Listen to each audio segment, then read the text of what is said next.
Welcome to the final FRC Top 25 for Crescendo. We have an incredible set of teams to detail that's voted by you, the first community. We had nearly 1,000 registered voters come in for this, which is incredible. They have so much of the community come in. We're actually going to be going through our top 100, giving out shoutouts all the way through the top 100 as well too. And we got some awesome giveaways for those watching live. So get ready for the FRC Top 25. This video on fun is brought to you by viewers like you and also in partnership with the following. Discover how Kettering University students engineer their success with Kettering's amazing co-op employment programs where students earn great pay and gain valuable experience. Those accepted into Kettering University can apply for a robotics scholarship, providing up to an additional $5,000 a year in tuition assistance. Head on over to kettering.edu/first to learn more and apply.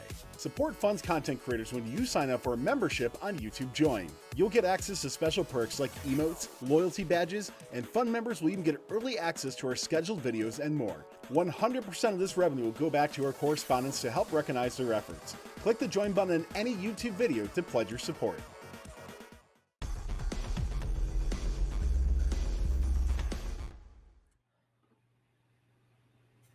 Welcome to the final FRC Top 25 for Crescendo for Fun FRC. I'm Tyler Olds. I'm Ari McMahon. I'm Angel Miranda. And I'm Justin Montoys. Look at all those M last names. I love that. So lots of awesome events from this past week, but also Crescendo season as a whole. So we'll just quickly do a quick little run around of the events that we were able to see this past weekend. So we'll start with Ari. You and your team, Mojo, were competing at the New England District Champs. How did that go? What'd you see? Yeah, we had an awesome time at the New England District Championship. We went out there, had a great run as our team, didn't really have any major breakage, so that was really exciting. Put up a consistent score and hit our trap every time, so we ended up ranked pretty high. Got to make a stellar alliance, ended ranked third place the semifinals, but we just had an awesome time at New England District Champs. The floor was perfect. The floor was so flat. It was wonderful. No dirt floor problems. No spikes 10 coming out of 10 out of it. New England District Championship. No spikes. All just flatness. So yeah, had a wonderful time there. Angel, you were out at the Texas District Champs. How was that? Actually, I wasn't at the Texas District Champ. I was proudly representing the couch division from home. But Texas was my main focus for the couch division this week. Mostly with Mercury, as that was the higher division of the two. And man, it's just crazy to see where we were at week one and now where robots are right now. But what about you, Tyler? Well, I had the pleasure of going out to Ontario for the first time ever. It was absolutely awesome, by the way. A very hospitable place. Felt like the Midwest. It's actually funny because I had to go south to go to Toronto or Mississauga, where the event was for things. But no, it was really cool. I mean, man, there were some incredible teams there, many of which we'll be talking about tonight. As well too, but just shout out to everybody in Ontario. It was so cool to meet so many of you. It was very, very friendly and really cool just to talk about your robot, talk about fun and all that stuff as well. So look forward to getting back out into Ontario someday as well too. And man, some of the competition there, especially as we start getting into the playoffs, some cool scorches going on. Obviously, some dominant play by 2056 and their undefeated record, which is absolutely incredible. On there, so a lot of cool stuff with that. So, Justin, were you catching any week 6 events, or taking some R&R this week? Yeah, a little bit of R&R. Continuing to try to get our robot ready for Houston, making some travel plans and all that fun stuff. So, much like you, I focused primarily on Ontario. 2056, like you said, we're dominant.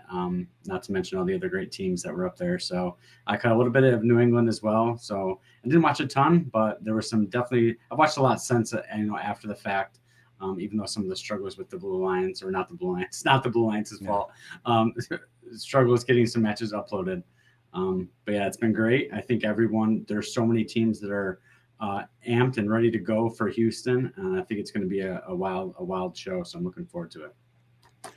So before getting to the top 25, I do want to bring up a quick discussion that there was the team update that came out today in regards to the increase in notes in order to achieve melody on here. So we're going up to 25 raw, 21 with co-op. They're going to assume that we're going to see it. I don't know. Are we going to see a co-op every time? So I would think at this high we would, but I don't know. Where are you all feeling out in regards to the new thresholds for it? Justin, let's start with you. 25, how's that feel for Ranger Robotics coming to the champs? So I think to move our team from it, just objectively, I think it makes sense based on the level of competitiveness that's increased over the season. 18 really seemed like, especially with co-op, it really seemed like a gimme RP. We saw the adjustment for district champs, and I think it was a relatively good adjustment. I wish we learned a little bit more about what was the thought process behind the adjustment. Like, okay, we're making this adjustment because do they want it to be a more difficult to achieve RP? What are they trying to get out of that change? I actually really liked it where it was for district champs.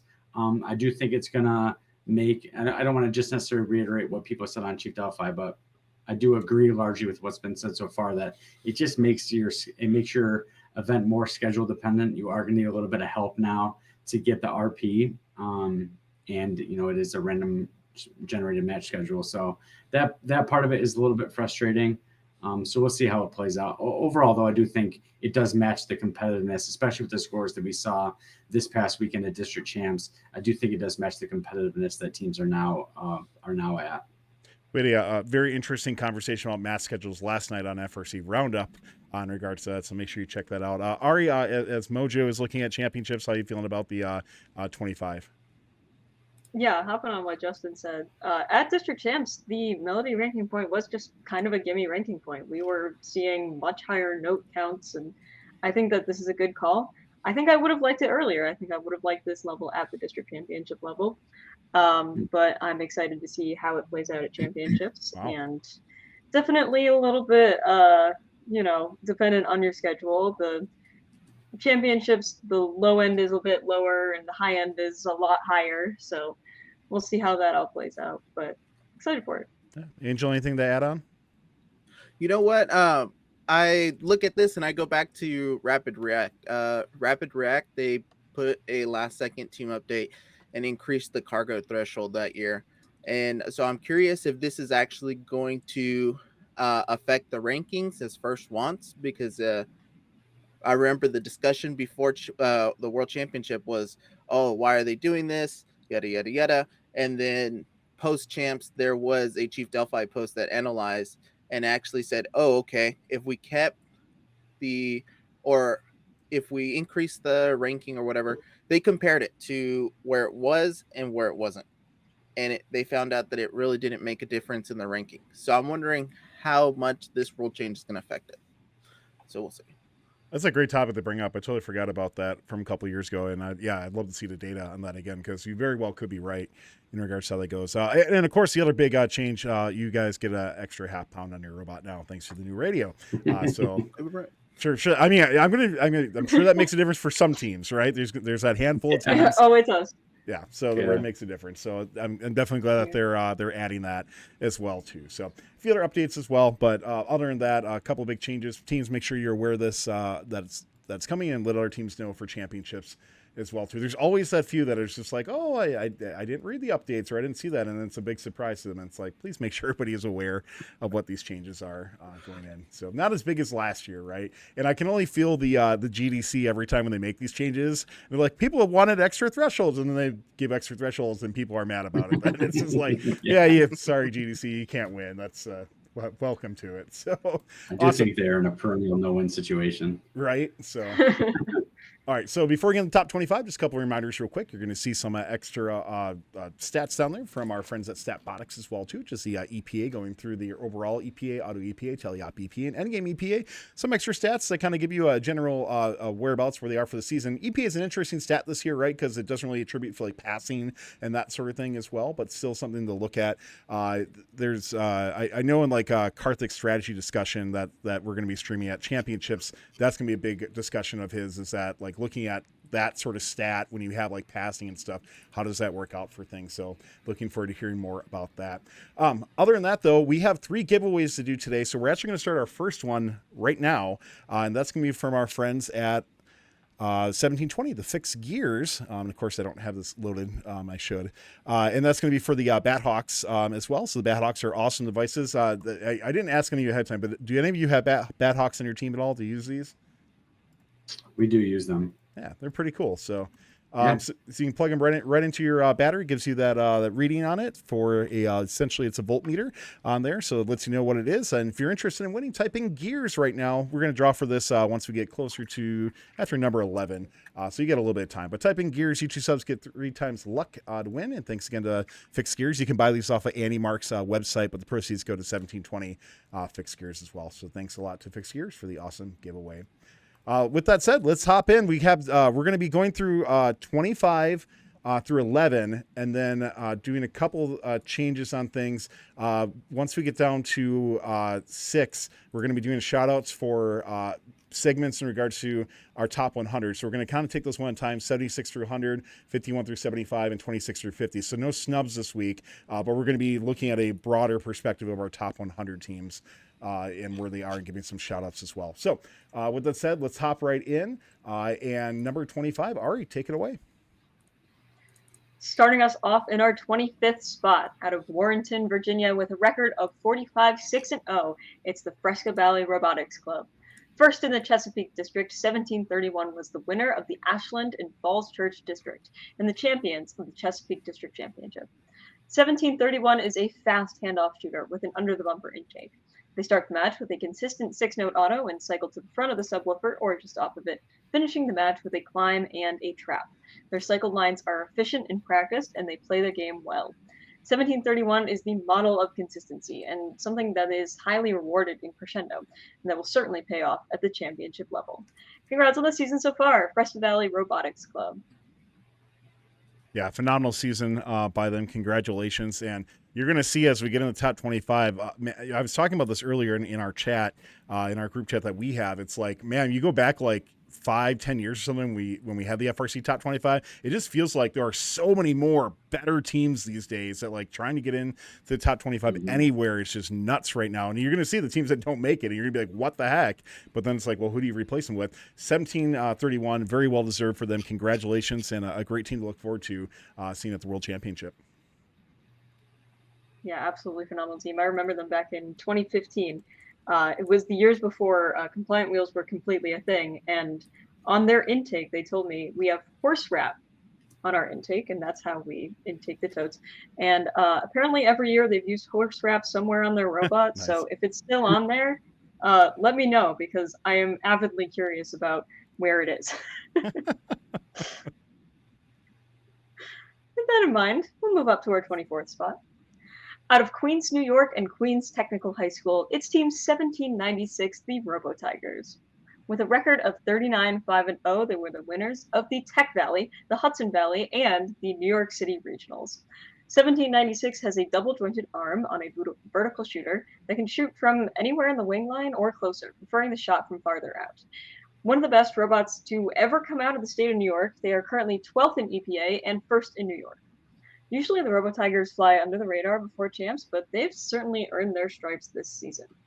1796 starts the match with a 7-note auto that consistently grabs 2 off the amp side of the midline and shoots them, at least to their side of the field to pick up intelli.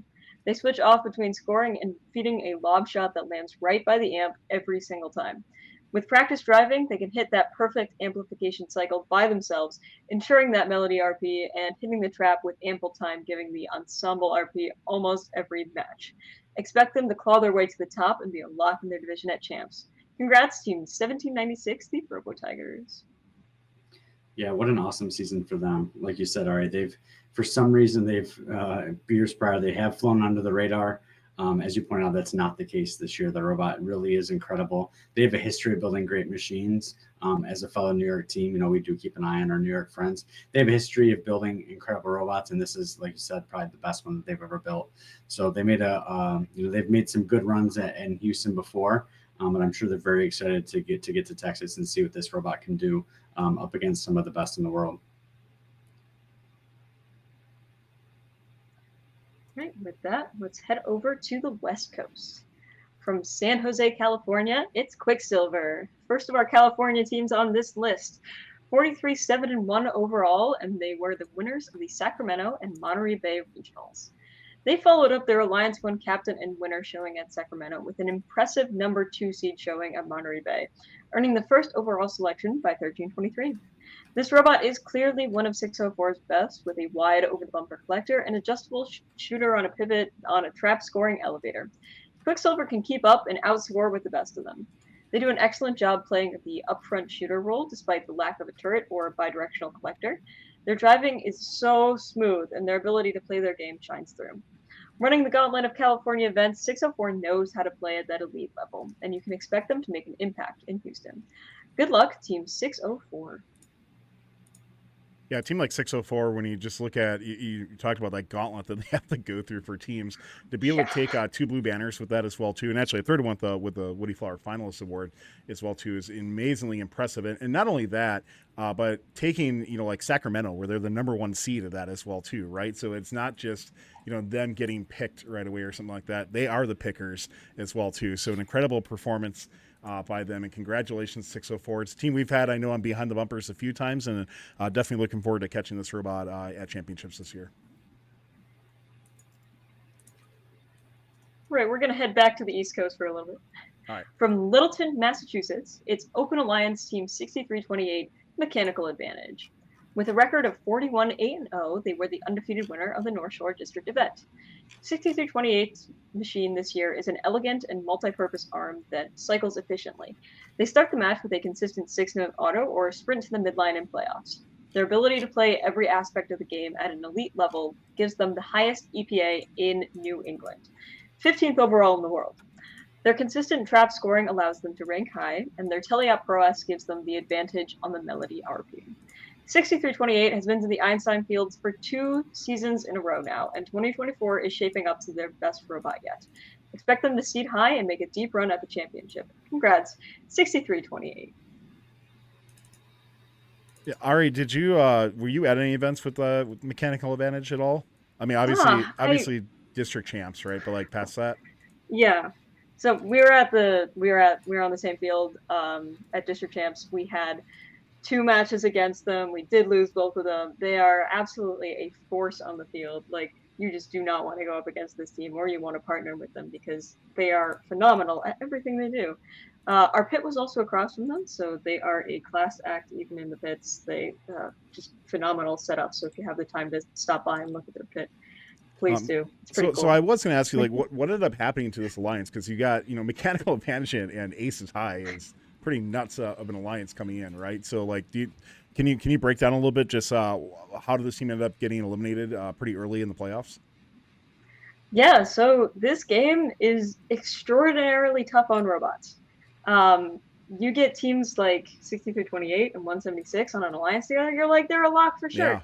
Yeah. But then you get these elite teams that usually never have problems in playoffs, suddenly having mechanical issues just because of how hard these hits are and what this game is like. So Crescendo is anyone's game, and it's going to be the teams that actually end up working. So unfortunately, tough way to go out, but they'll be hungry for it. So yeah, this, in my opinion, definitely when you look at divisions, this is definitely a contender or lock team coming in my opinion, for it.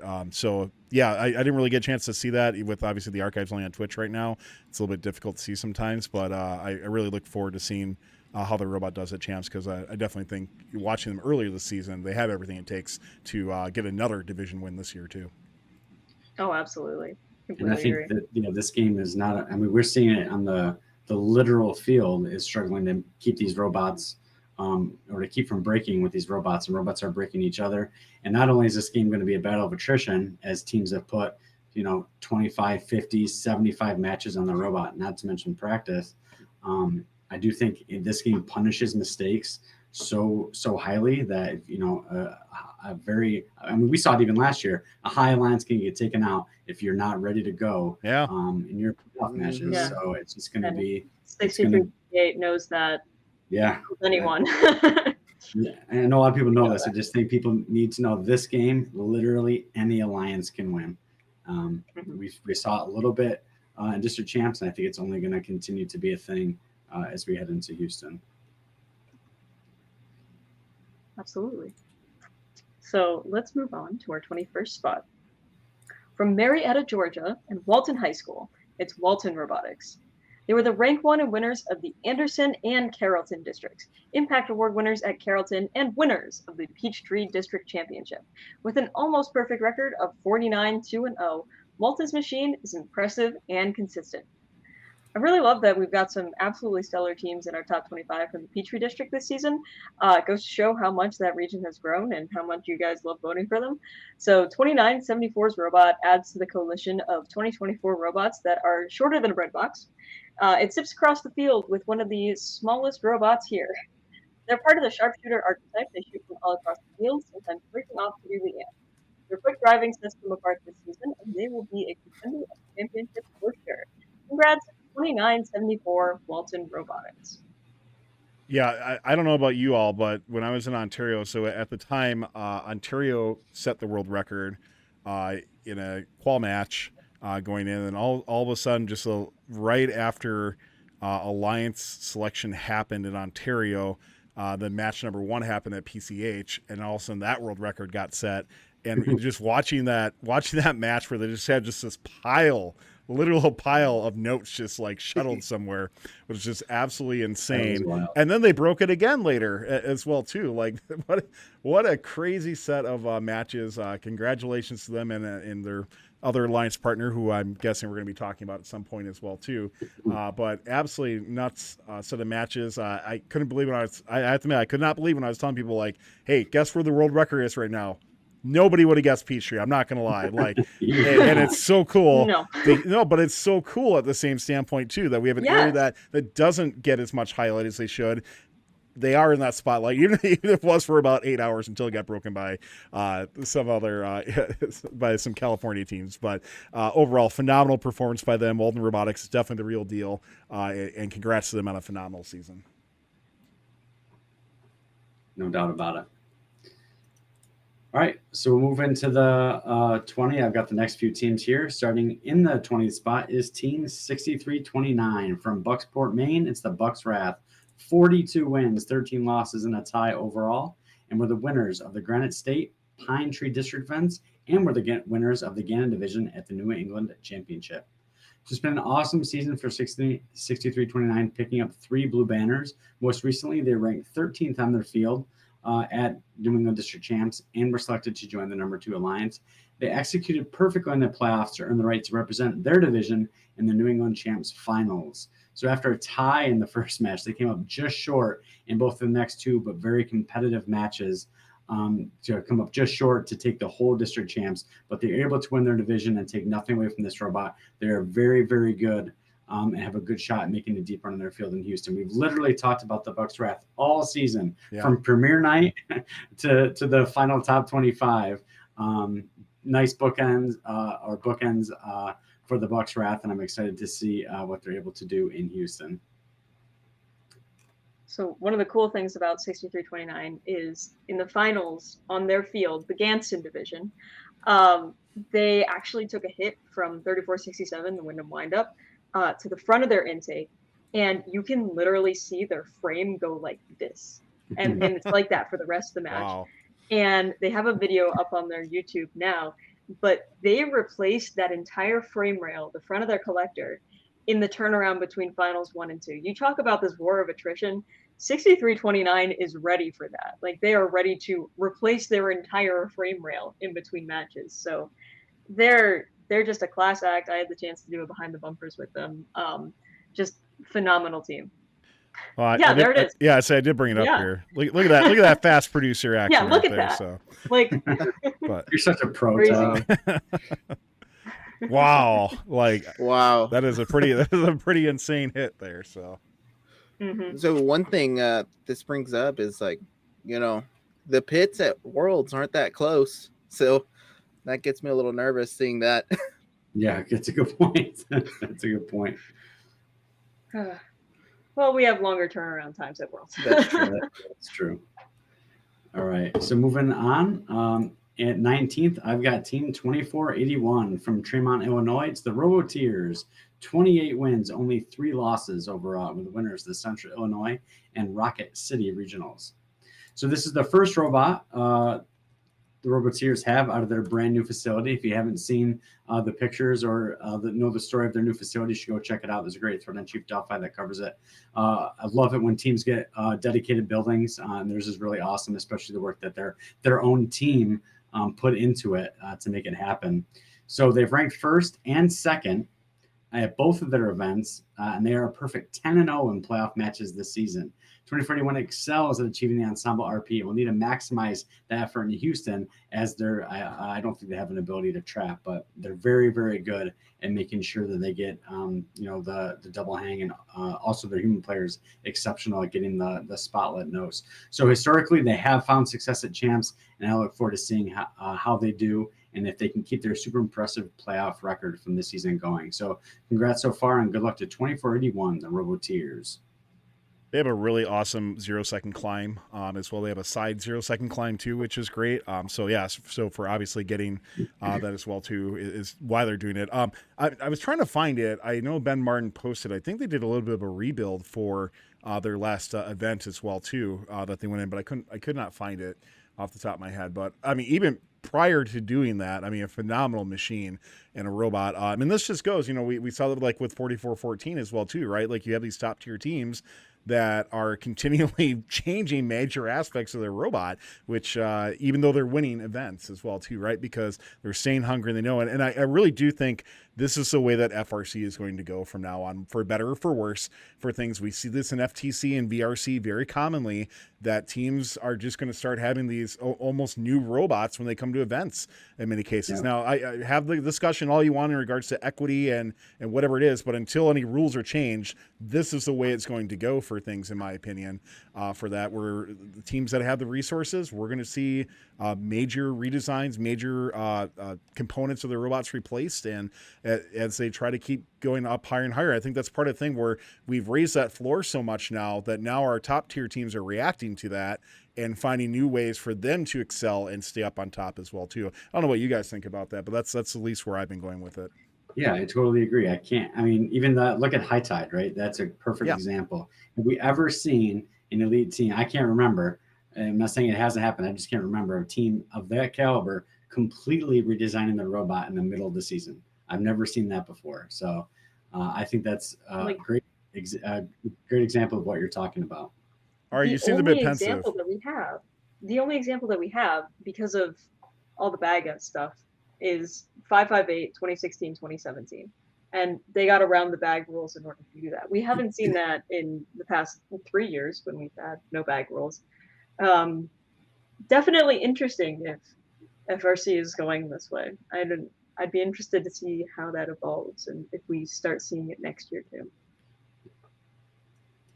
I also mentioned it. I'll talk about it here in a second when I talk about the 18th team, because they're in a similar story. But in the 18th spot, I've got team 148 from Greenville, Texas. Greenville High School, it's the Robo Wranglers. 44 wins, 9 losses overall. And we're the winners of the Plano and Dallas district events. So to start in the season, going back to back at their first 2 district events, they ranked 5th overall in the Apollo division at the first in Texas championship. They were selected to join the #1 alliance with Spectrum, and they found success early, winning their first 3 matches, earning them an express ticket to the finals. In the finals, they did put up a good fight, but came up just short in both of their matches. But don't let this detract from the overall success of their robot this season. And I hope I'm not tipping in any hand here. They're in the process of fabricating not a new robot, but a refresh robot just for champs. So not a design change, but just recognizing their robots have been beat up. It's had a lot of practice. The district schedule is grueling. So just like you were talking about, Tyler, teams are recognizing that, they got to keep their machines in tip-top shape. So good luck in Houston to team 148, the Robo Wranglers. I mean, what can I say about this team? Coming as somebody from Texas, it's always a joy to talk to Robo Wranglers because, you think, oh, they're a big bad team, all black everything, oh, they're intimidating, but no, they're one of the friendliest teams out there. And man, it's amazing to see them. I have a little bias because they picked us our rookie year, even though I wasn't part of the team, but It's just the history. But man, their robot is a beast, and they proved that last weekend at Texas District Champs.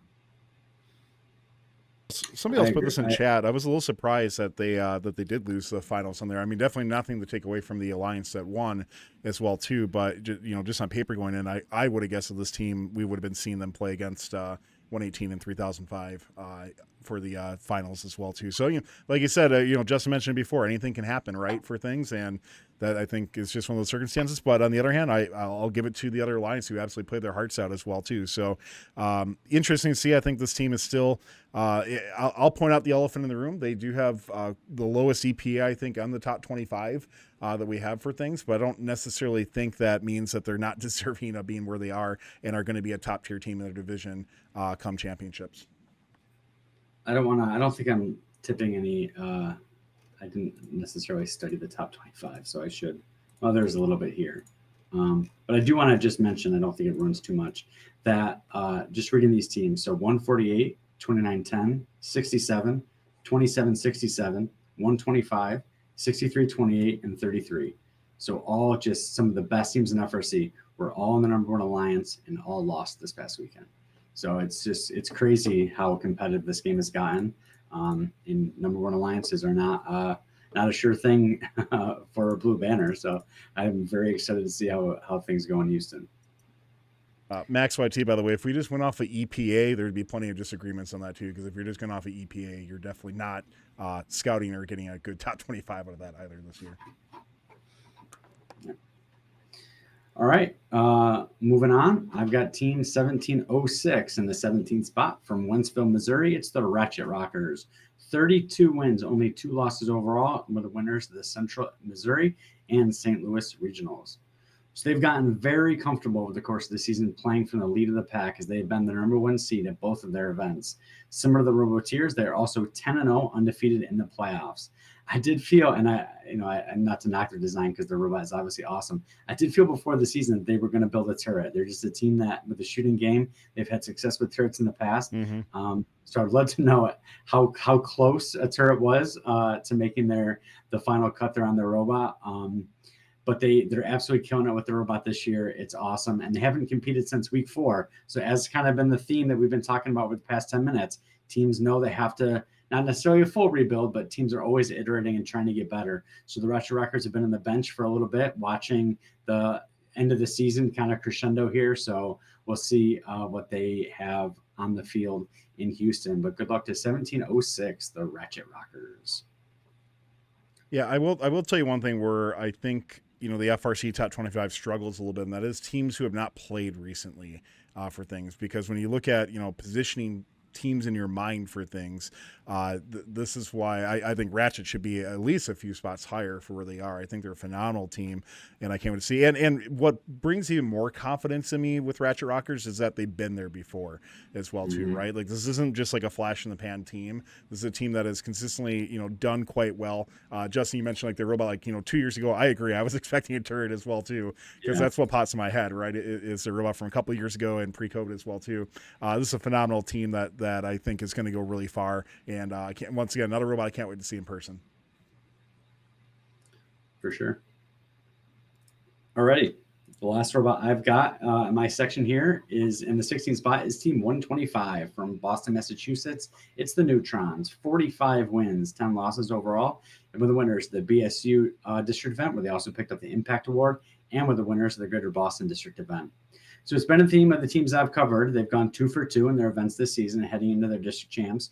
Also a trend with the teams I've covered in this segment. They are 10-0 in the playoffs at their district events as well. So finding tremendous success early on. So they were also the number one alliance in their field and had to fight their way through the lower bracket after dropping their very first playoff match to the 8 seed. So they were able to battle through the entire lower bracket and reach the finals on their field. Unfortunately, coming up just short. But it's another great robot from the Neutrons out of Boston. They work extremely hard on the iterative process, and I know that they are really primed and ready to make another deep run in Houston as last year's Einstein finalists. So I'm excited to see them in person in Houston, and good luck to Team 125, the Neutrons. Ari, I know this wasn't your division, but did you see what happened in regards to like finals on here? Because it was a very extended finals on this field as well too. Well, if by extended finals you mean, oh yeah, they played 5 matches and it was actually 3 matches, but it was 5. That could be either field because we both played 5 matches. It was so fun. Yeah, actually, with regards to what happened, Wyndham has actually a really good post on their Open Alliance thread about what their alliance experienced in those 3 matches. And as it turns out, this game breaks robots, and throughout those 5 finals matches, robots really took a beating, and they really didn't have a set of finals matches where every robot on their alliance was working. So unfortunate out for 125, but I am absolutely sure that they will come back. They were the #1 seed for the entire weekend. Like, that is just how consistent this robot is. It is a beautiful machine. It does everything on the field that it's supposed to do. Very cool to watch, and definitely going to be a lock in their division for sure. Definitely one of my favorite interviews of the year that I got to do as well too. Speaking with, obviously we're friends with people in the Neutrons, but when we talk to the students about as well too, you always get that indicator a little bit of kind of where students' knowledge is of things, and they are incredibly knowledgeable on what their robot is able to do, how they put it together, and everything as well too. So go check out their interview because it's awesome to see the breakdown of everything they cover and how they went about it as well too. So congratulations to Neutrons on another great year. Cover up your Rio ports. That's the conclusion from 125. Still teaching that lesson to the team. Anyway, let's move on to our number 15 spot. Officially 42-8-1. It's Bumblebee from Kafar, Yonah, Haberkaz, Israel. If I didn't say that right, I'm sorry. Winners of ISR 1 and 3, plus the district championship in Israel. 33-39 is walking away with 3 blue banners this season. And they're have definitely proven that they are ready for Houston. With their touch it, own it, under the bumper intake, their reliable 4-note auto, and consistent shooting, this team will surely be a force to reckon with next week. They also did win the Engineering Inspiration Award at their district championship. Just want to shout that out there. Congratulations to 33-39 Bumblebee for an amazing season. We can't wait to see what you do in Houston. One of the first teams I saw this season actually shooting from that back wing line, and I was like, oh yeah, this is where robots are going this season. So one of the first like sharpshooter archetype robots that we saw and really executed on that strategy. 33-39 is super impressive this season. Definitely like them right here. Yeah, I'm glad you brought that up. I don't know if I've heard the sharpshooter robot before, but I really like that moniker for those robots. I think that's really cool on there. Mm-hmm. Yeah, definitely. I mean, incredible season this year that they went through. I know they won a district last year, but I think this is definitely 33-39, kind of back of that pinnacle where we've seen them from, a pre-COVID era and stuff like that as well too. So congratulations to them on a phenomenal season and a fantastic robot coming to the champs as well. Really well done this year. You haven't heard sharpshooter? I don't think I've been so. using it all season. Yeah. I don't know. We used it all over Annie, so. I like it. I really like the term for it. So yeah. I'm going to use it from now on. All right. Moving on to our number 14 spot. Out of Mill Creek, Washington, it's 2910 Jack in the Bot with an official record of 40-10-1. With their bot Typhoon, 2910 won the Glacier Peak and Bonnie Lake events. I love this bot. Its turret shooter is amazing because you see them driving around the field. Doesn't matter what orientation they grab that game piece in. Once they're right near their speaker, they just turn that turret and shoot. They're smooth under the bumper intake. They just drive right over. Like, it's great because if you ever watch any of the matches over there, they have a top-down view. And so you actually just see the note go through their bot. And I love that. Their extremely low profile, which I've talked about last time when I was on the top 25, is amazing. I was not expecting such a small robot, or height-wise. That was beautiful for me. And then plus their 4.9 center line auto. This past weekend has proven that those notes in the center are essential to taking the advantage early on. And so that helps them a lot. But anyway, congratulations to 2910 Jack in the Bot. We can't wait to see what you bring to the table in Houston.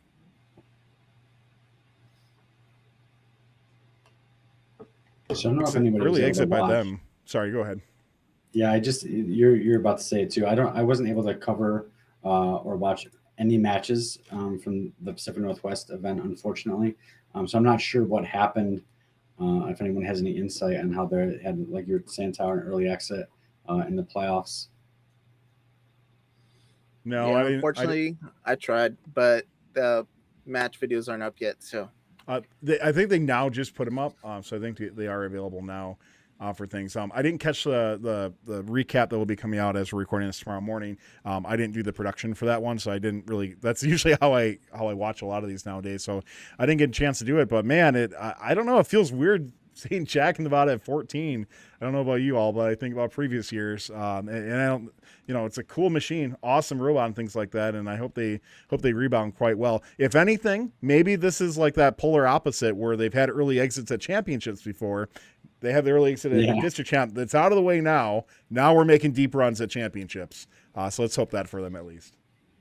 Yeah, which does happen. Absolutely. Yeah, right. I mean, 29-10 with the robot they have at 14th really just goes to show like the caliber of teams that we're going to get to too. Like we said this at the beginning, but the top 25 this year is just like kind of insane. So yeah, I didn't want a 4-hour show, but realistically, like we almost should be doing like top 50 on something like this, right? Because it's such a deep field now. But once again, we don't want a 4-hour show. So it looks like some again, I didn't cover this at all over the weekend, but it looks like the Alliance 1 and 2 got knocked to the lower bracket right off the gate in the Pacific Northwest playoffs, and then they ultimately had to play each other in round 3. Wow. They just got knocked out by a very strong 2 seed. It looks like all robots were functioning. Well, somebody who claims they're on bare metal says that they lost a drive motor. So, that's rough. Oofda, right? Yeah, no kidding. All right. Well, let's move on to our 13th seed. Out of Westlake High School in Austin, Texas, it's 2468 Team Appreciate. With an impressive 41-11-0, 2468 were the winners of the Waco Fort Worth event, as well as winners of the First in Texas Impact Award at the First in Texas Championship. With 4 blue banners this season, Team Appreciate has had an amazing season. This past weekend on the Mercury Division at the Texas Championship, they ranked 14th and were selected to join the Second Alliance. They went undefeated all the way into finals, but after 3 finals matches, they became Mercury Division's finalists. Congratulations to everything you've been able to accomplish this season, and good luck in Houston. Angel, did you see 2468 at any events yourself? Yes, they were. I was there at Waco, and I was there. I wasn't at Fort Worth, but I did see them in person at Waco. When they made their debut. I mean, I always kind of feel like, even though they seeded higher, I feel like they've been kind of playing second fiddle to 3005 in their first 2 events that they had. What is your opinion of 2468? Is this team like a lock coming into divisions? Are they the real deal? I think they're the real deal. A controversial opinion here, but I think going into Waco, 2468 had that upper edge over 3005, but then it also flip-flopped at their next event. What I will say is that 2468 has been playing, can switch it up. They can be the one that is just picking up notes, scoring them into the speaker, or they can be the ones passing, and they've really nailed that passing, as you can tell that they've been doing it all season, because they get it in that little protected zone right between the amp and the speaker a lot of the times. So I love seeing them play. Another thing is, I'll mention it again, I said this last time on Top 25, Impact. They won Impact. I've been waiting for this team to win Impact. Is this the year? I'm rooting for y'all. God, I hope so. But it's been long overdue. That's all I'm going to say. Yeah, for sure. I mean, especially after, you want to talk about a snub. Not winning Impact is like the biggest snub last year ever for 2468, in my opinion. So, especially if they were finalists, last year at championship or in 2022. I can't read the mind of the judges and things like that, but man, that just screams to me like, oh, they've won it so many times, we don't need to give it to them again, sort of thing like that. That's exactly how it feels like to me too. Yeah. So I mean, I'm glad they got it here, and I can't wait to see. I mean, there's many deserving teams to become Hall of Fame as well too. But man, 2468 is absolutely incredible. I'm not just saying that they get the free jersey, Norm. Just so you know. And not to say that any of the teams that have beaten them in Impact are undeserving, but it comes at a point where if you've been nominated this many times, like, just give it to them, right? Come on, judges, just give it to them. I actually agree. I Right, do want to Angel, point out that 2468, Citrus, and Robotics are all going to give Impact presentations at the championship. That's awesome. And any of those three teams would be exceptional choices. So it's going to be awesome to see who enters the Hall of Fame this year. Speaking of Hall of Fame, Angel, who we got at number 12? Ooh, that's a good question. Number 12 from Wailua, Hawaii. It's the Hawaiian kids with an impressive 59, 4-1 overall. And they were the winners of the Canadian, San Diego, Midwest, and Hawaii regionals, as well as picking up the Impact Award in the Midwest. It's been an amazing season for 359 as they end their regular season with 5 blue banners. This past week at the Hawaii Regional, they were captains of the First Alliance, going undefeated in elims. 359 went home with the event's blue banner and the Creativity Award. Congrats on your accomplishments this season, and good luck in Houston. Yeah, I love 359. Jess and I have talked about 359 for so many years on this show, and just how absolutely incredible they are. I've said it many times, but Jess, and I'll ask you: is this 359's best robot yet? Absolutely. And they're, I can't put my finger on necessarily why, because the robots are always so beautiful, always well executed. But this one just seems to have a little bit more. They've gone all over and won everywhere against tons of different teams. I think they're just having a ball this year. They're excited and pumped for Houston. I think this is their best shot to really make a deep run. Perhaps Einstein, who knows? Yeah, to me, the convincing factor was winning Midwest. Midwest was such a ridiculously tough event this year. Yeah. So to see them do as well as they did is absolutely incredible by them. I mean, nothing against any of the other regionals that they competed as well, too, because going to San Diego this year was also super tough as a regional. So overall, congratulations to them. Another team that, once again, I can't wait to see. We already do have an interview. Stanford grabbed one with them, so I'm a little jealous out in San Diego, but I'm definitely going to be stopping by and checking out their bot for sure. Yeah, so all their difficult regionals, San Diego, Midwest, they're standing at 59, 4-1. Like, what an impressive record. Like, that is how many matches? 65 matches. Well, and they lost 3 of those at Midwest, by the way. So, like, take Midwest out of the equation. They are so ready for the championship. If any team can adapt to the up threshold, it's going to be this team. And then it goes back to that threshold question. How much is it really going to affect the championship level rankings? Because look at all these teams on the top 25. But talking about teams that probably won't have issues with the threshold, it's our number 11s on the top 25 from Clarkson, Michigan. It's Team Rush with an impressive record of 62, 7-1.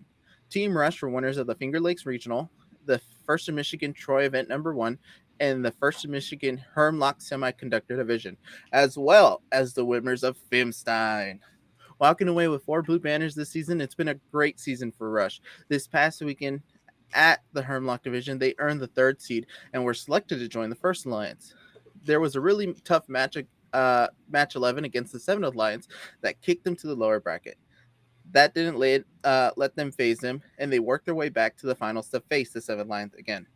After 2 back-to-back finals win, the First Alliance went on to represent Hermlock in Fimstein, where they would go undefeated. Congrats on everything you've been able to accomplish this season, and good luck in Houston. Yeah, MSC this year was absolutely brutal. Watching like playoffs and stuff, I tried to catch some of it on my phone when I was in Ontario as well. And I think their division, I think were the 2 number 1s that advanced through, and then all the other divisions was much lower seeds as well too. But what a awesome compositional alliance between Hemlock, Rush, Wings of Fire, and then Adam's family being the backup robot as well too. This was an awesome alliance to watch, and Rush is absolutely phenomenal this year. Such a cool team to always interact with every single year and build some of the most inspirational robots, and not to mention Hall of Fame team, the awesome impact that they have on that front too. Their alliance, the numbers on their alliance just made me so happy. Like 57-12, 27, 51, like all the numbers are right there. It's beautiful.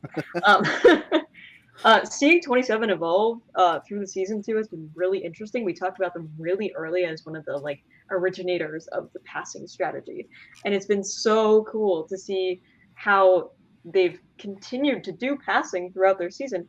But now it's like they're passing and then they come back and they shoot for amplification, and then like it depends on like where they're shooting they're passing to. Like sometimes they'll shoot towards the amp, sometimes they shoot towards the speaker.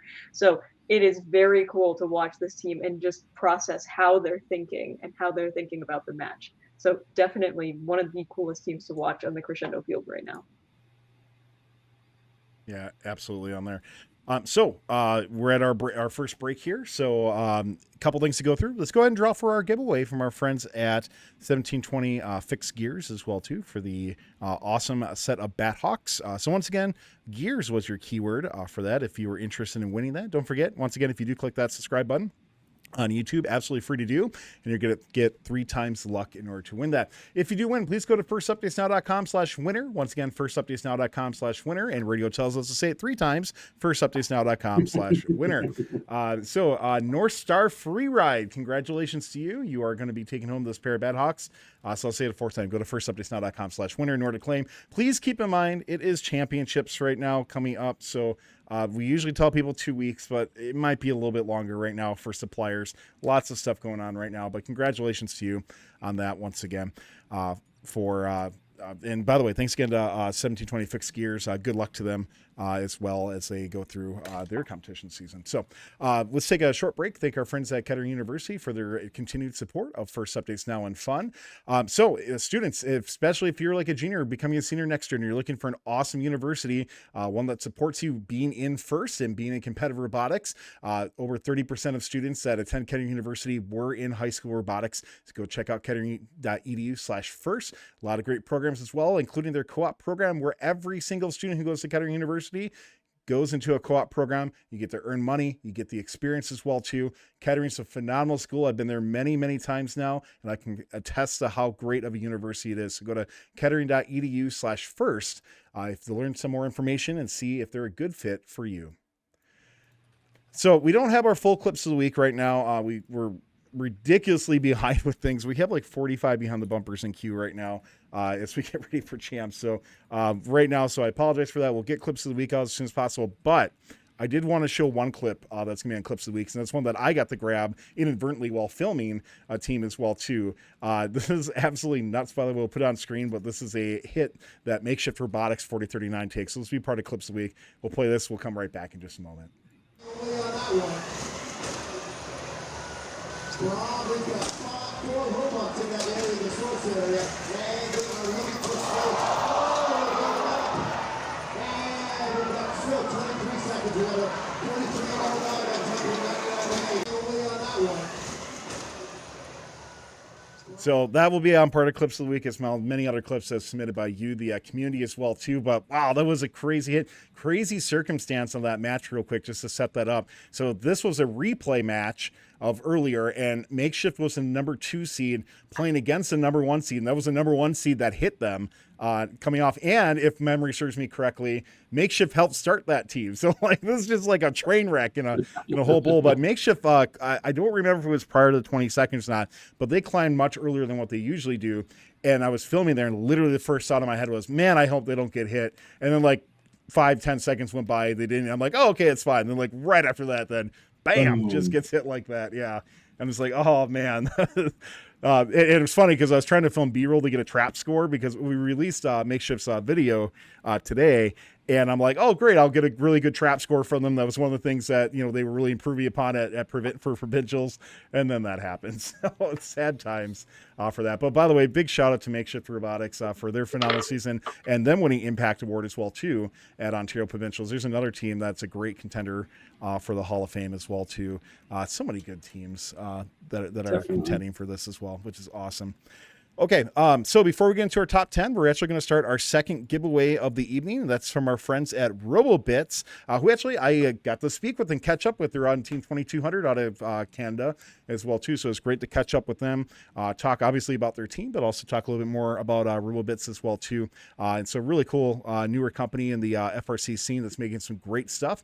They're giving away a kit of these Robo Rollers, which are absolutely awesome. They, by the way, they're valued at like $200 USD. So this is a roller bundle to cover all your intake needs. This has all the components necessary to build a 3-roller intake. So first off, go to robobits.com, go check them out a bit more, see some of their awesome products that they have, but type in Robo Rollers in chat. That's your keyword, and we're going to be drawing for that after our number 16. But with that said, we got to jump into our top 10 right here. Ari, let's take it over to you, and who's going to be our number 10 team in the final Crescendo FRC Top 25? Oh, we're down to our top 10 now. Out of Redwood City, California, and Design Tech High School, it's 5940 Bread.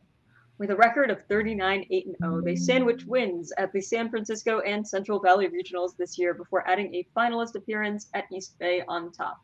To be quite honest, that finalist appearance was their most impressive showing of the year, taking the Powerhouse Alliance of 254, 1678, and 1160 within 2 points. Playing these elite teams is 5940's bread and butter, and it'll certainly pay off at the championship event. Bread starts the match in any number of position, going for that midline auto, optimizing their paths based on what they know will be left after they shoot their preload. They collect from anywhere for the rest of the match. No fed notes are safe from this machine. Their driving, note awareness, and quarterback play is top tiered, and it will certainly play off at the championship level. Congrats on making the top 10, 5940. Can't wait to see you cook or perhaps bake at the championships. I don't think Ari gets enough credit for the puns that he's able to sneak in. Some of them are really, really highbrow. I'm like, that was a really good one. I caught that one. My favorite every year is the Wyndham pun. We'll see where Wyndham winds up. Wyndham winds up. Good. Nice. Anyway, I love all the bread ones. The bread ones are fantastic.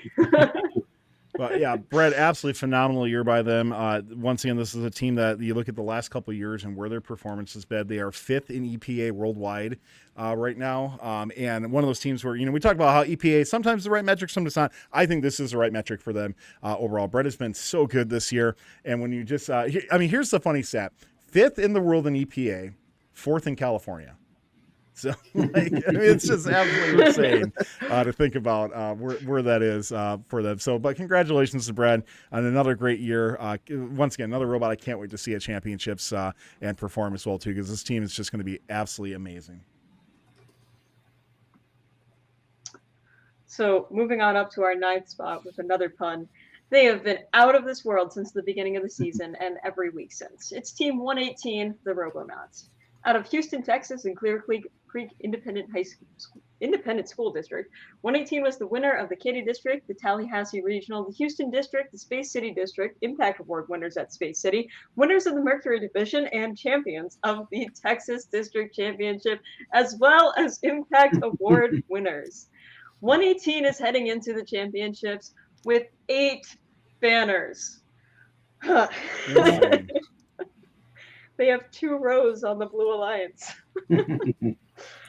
With the most matches of any team this season and the most wins, 118's record of 86-14-1 is nothing short of astonishing.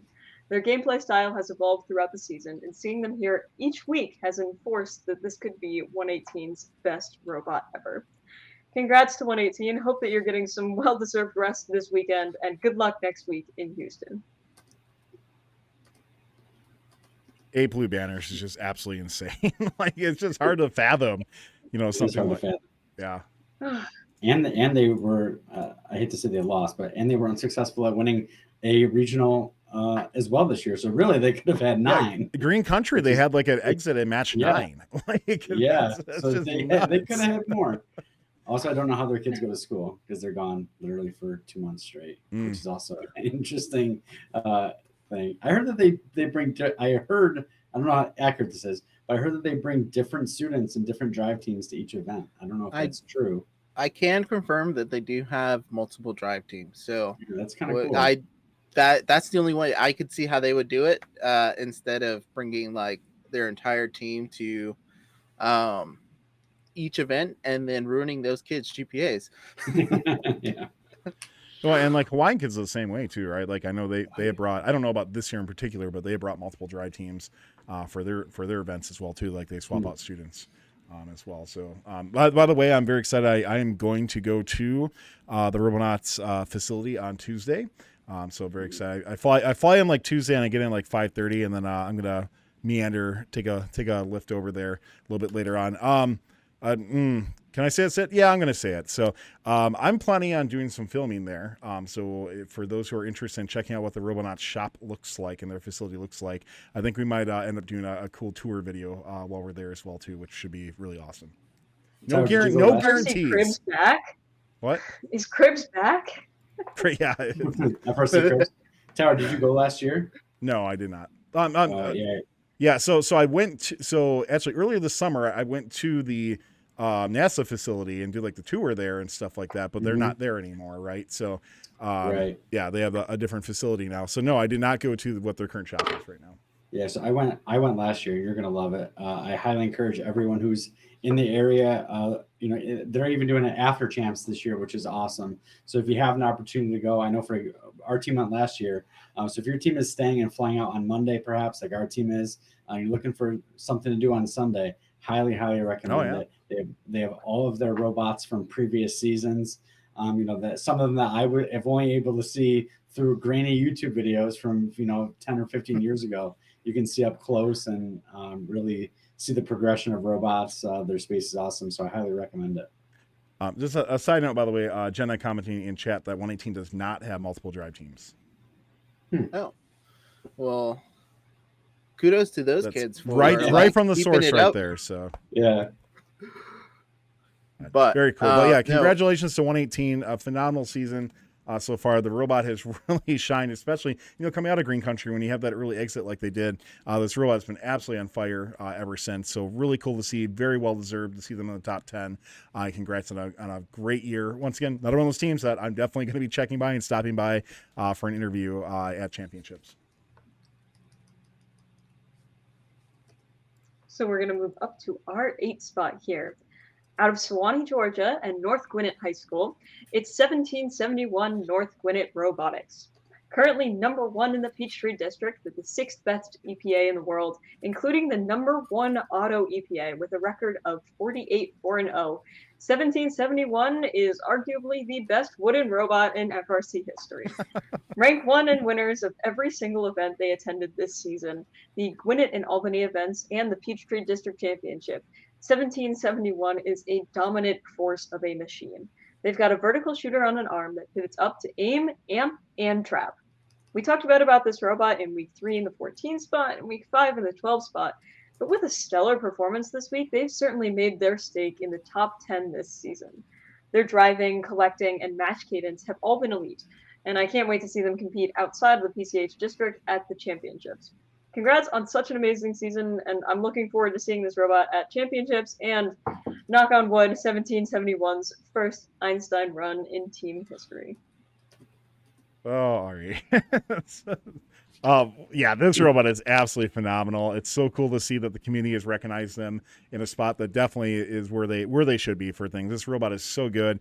This is a lock on a field for sure. I mean, unless they're just absolutely with like the top 4 teams or something like that. So this robot is so cool. And I hope the humidity's low for this team so they can perform at a top level. Well, they do have an extra half a pound now. So. In the radio thread, it's very funny. So the new radio, it is suggested that you mount it to metal. And 1771 posted and said, hey, We really don't have metal on our robot. That's so amazing. Crazy machine. I can't wait to see that one up close. Yeah, That's gonna like be that's gonna be of all so the cool. robots at championship. That yeah, is definitely one. I'm making my list right now. Pits I want to go to. 1771 is like up there for sure.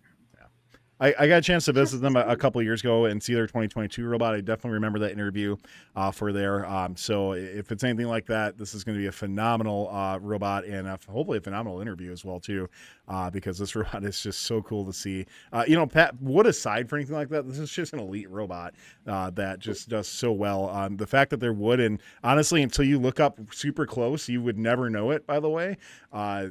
This is such a cool team, and congratulations to them for hitting the world record twice before it gets broken as well too. Is so cool.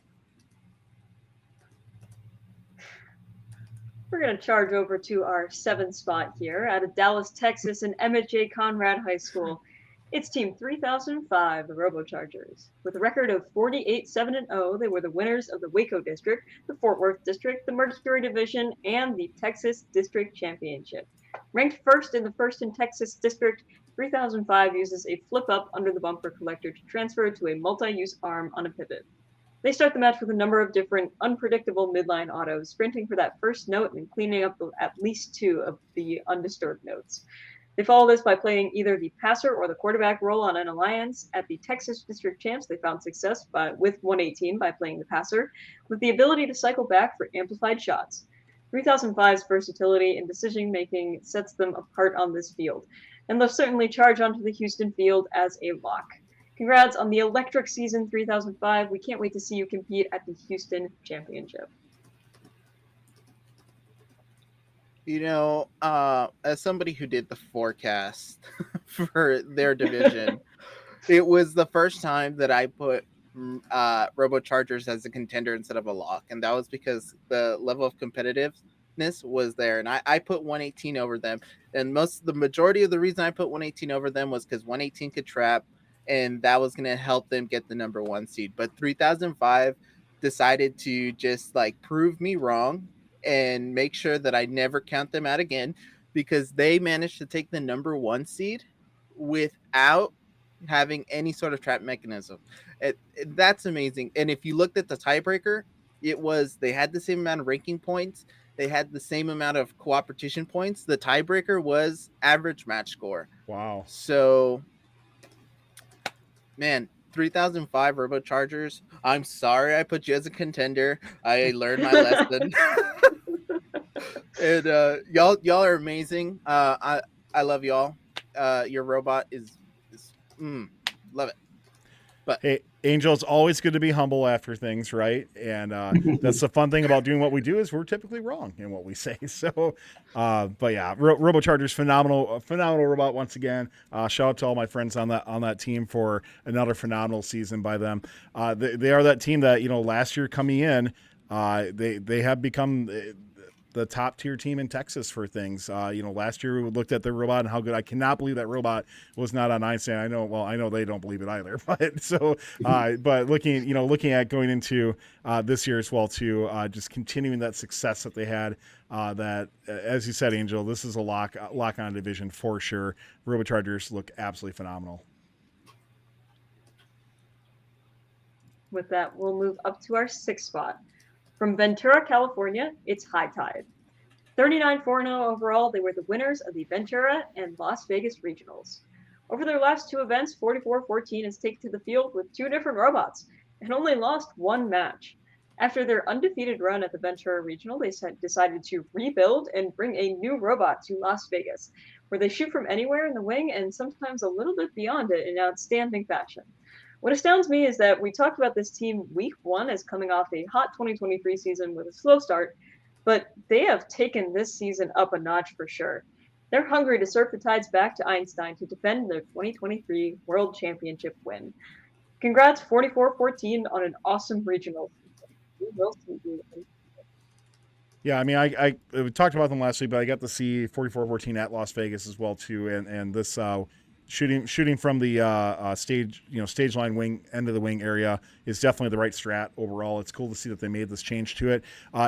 Accuracy, they still have a little bit of tuning to do on that front. When you're shooting from that far away, it's obviously not an easy shot, right? And especially with the more I think it's the variability of the notes, I would think, more than anything, when you're shooting from that far away to try to get something very accurate there. But 44-14 absolutely made the right decision with that rebuild as well. And I can't wait to see how much more tuned in they are once they get the championships. You know, this is a team that's just going to continually be working their butts off to get that tuning right. So can't wait to see it. Man, it just still shocks me to hear, oh yeah, they just scrapped their whole robot and built another one from scratch. As somebody who's After going undefeated, after right? winning a regional, going undefeated, scrap their entire robot. That's astounding. It's almost like a mystery to see which robot they'll end up taking to Houston. Who knows what they've been doing with their first robot? They're gonna swap back. Who knows? Quick, flip a coin. Yeah, exactly. Heads. We'll take whatever one they don't want. But yeah, please bring the other one. Just donate it to a team. That would be phenomenal. Yeah, right. But so hear me out though. How many teams are going to champs? Like 600. Yeah. How many years have we had it where a trailer's been broken into, a robot's been crushed somehow? Now we don't have the crates anymore, so it's a little bit different story than what it used to be, right? But with 600 teams, the odds are something like that could happen. So just saying, High Tide, why don't you just bring the other robot and just give it to a team should they have any unfortunate circumstances happen to their robot? Not saying that sounds ominous, almost like it does sound ominous. Yeah, if you don't pay enough, something bad's going to happen to your robot now. But sincerely, what a cool year and a cool season. And we talked about that meta of the continually optimizing change, and I think High Tide's really setting the bar for that as well. If Cheesecake was still around, just bring the robot on the back of your trailer, sub it in for your fourth robot. Yeah, right. Kiddie pools are still around, I guess. But are they though?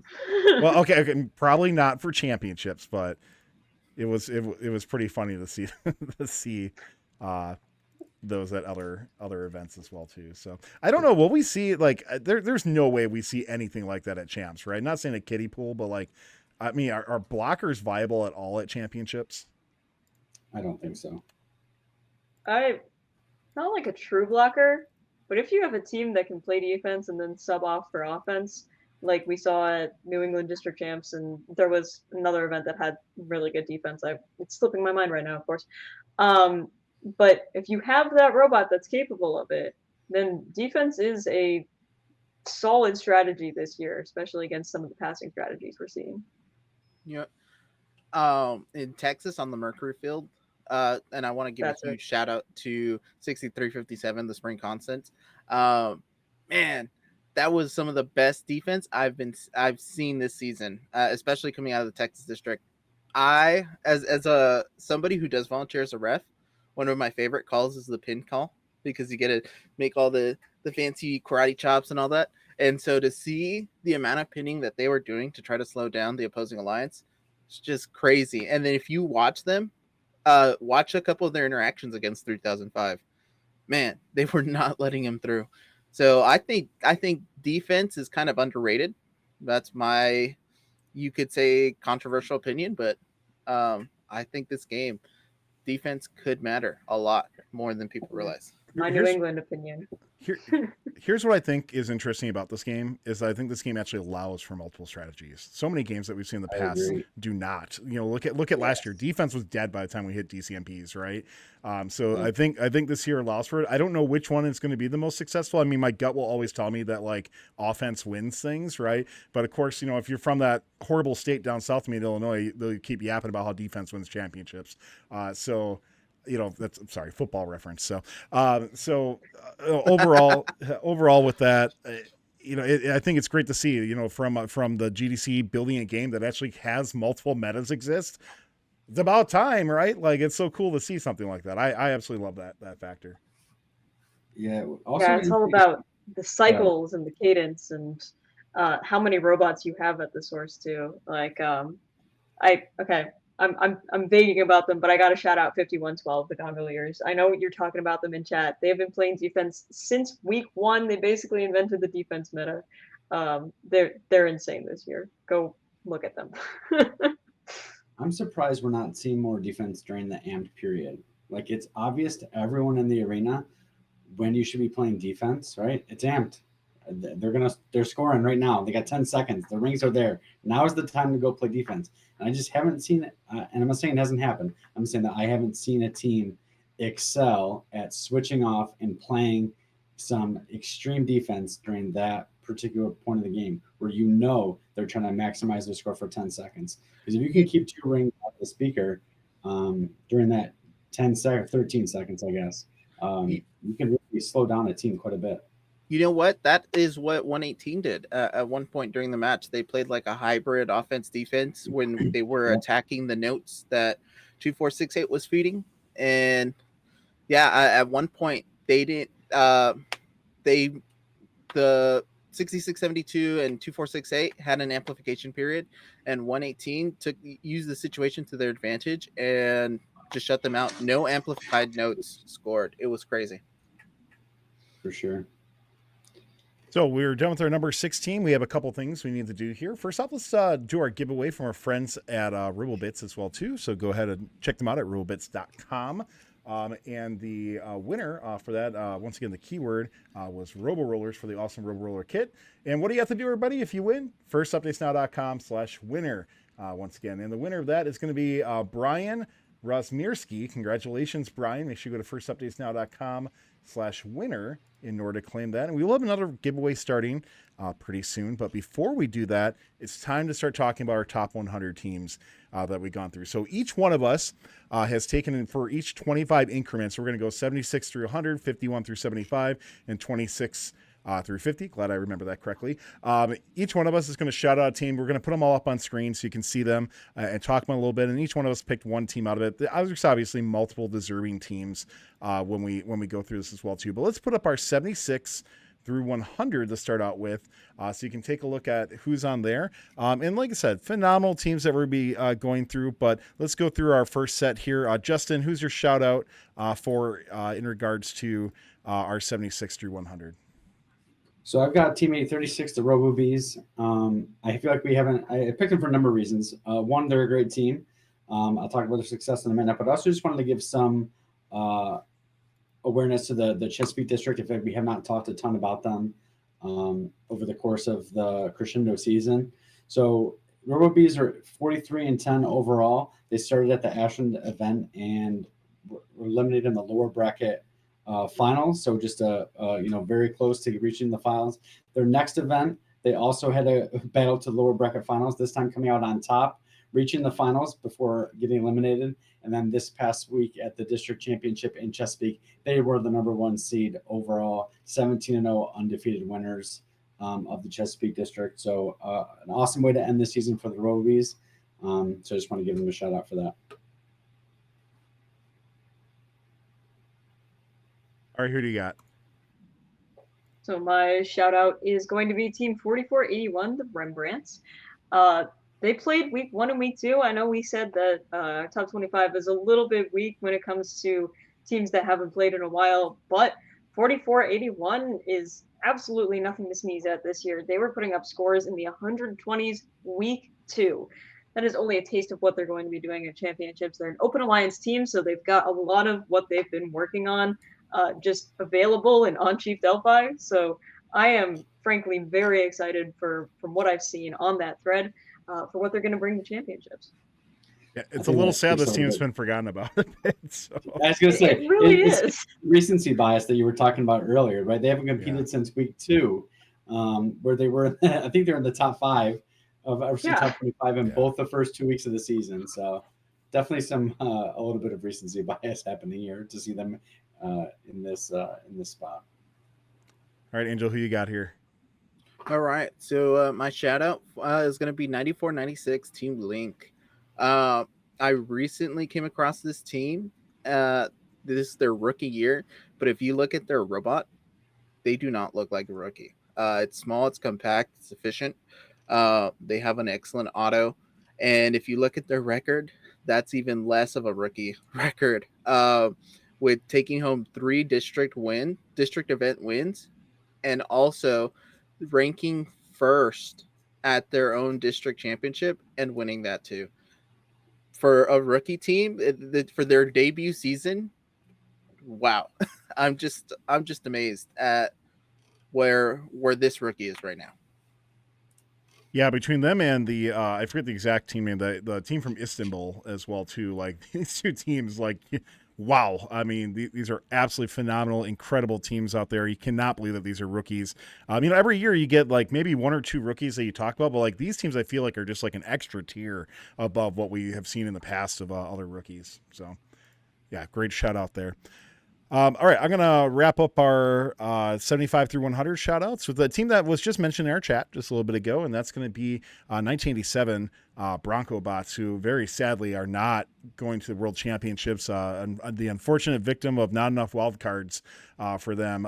This team is really good for things. You're looking at, I always like to be very honest where I'm at. I don't know if I'd put them in top 25 necessarily, but they are a really, really good team, and could very well be a contender should they be in a division for things. Very nice little. I love how their I don't know if it's arm or elevator it works. Just a little pop up there, gets kind of quick cycles as they go through in there. Versatile robot as well too. So shout out to 1987 who had a good season, and it's one of those teams you're just sad that you're not going to get a chance to see them compete at championships because they had a lot of great opportunities to do quite well there. And they've been good for the past few years, so they have. It is a shame that they're not going to make it. Yeah.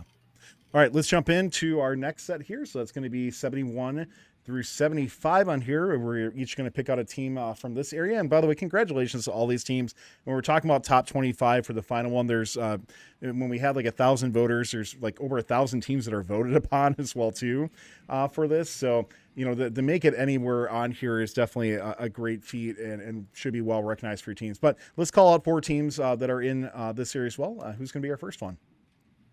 So I've got team 176 Aces High. Yeah. Again, another team we've talked about in top 25 all season.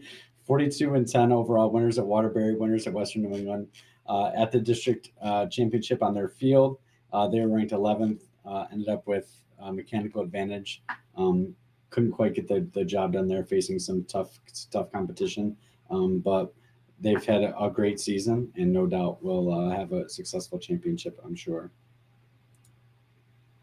Yeah, 176, a great pick, and crazy they're as low as they are, in my opinion. So yeah. Oh, that'll happen, right? So, all right, Ari, who do you got? I've got one of the other teams on the New England field, 5687 Outliers. They are absolutely the fastest robot in the Crescendo field with the shifting swerve that they have. This robot absolutely just zooms back and forth. They were arguably the best robot on the Richardson field, even with the big name powers that they have. I would honestly argue for them to be in the top 25. Them being 57th is really low in my opinion. Their shot accuracy is incredible, and the number of cycles that they do per match, there's no reason to feed when they're on the field just because they can go faster than whatever feeding you're doing. So Outliers are definitely going to be contender on whatever field they end up on. Definitely keep your eye on them. All right, Angel, who you got? All right, my shout out is going to be 3310 Blackhawk Robotics. Reason I'm going with Blackhawk Robotics is that they've had an amazing season so far, even though they've only gotten 1 blue banner, but that 1 blue banner was down their division for the Texas District Championship. I feel that this year, especially with 3005, 2468, 118, all these big teams, that 3310 has just kind of been pushed a little to the side, but I just want to highlight them and just like reinforce that, hey, this is not a team to brush off, because if you looked at week 1 or early on in the Texas District, they were one of the only robots that could successfully do the trap. They have been killing it, especially even though they've been low alliance captains. They've been going far in playoffs. But, man, just love this team 3310. Yeah, 3210 has been building perennially great robots, right? So this is a team that definitely do not underestimate them for championships. They another team that they've been there before. They know what it's like, and they're definitely going to be a team that's going to play their hearts out for sure.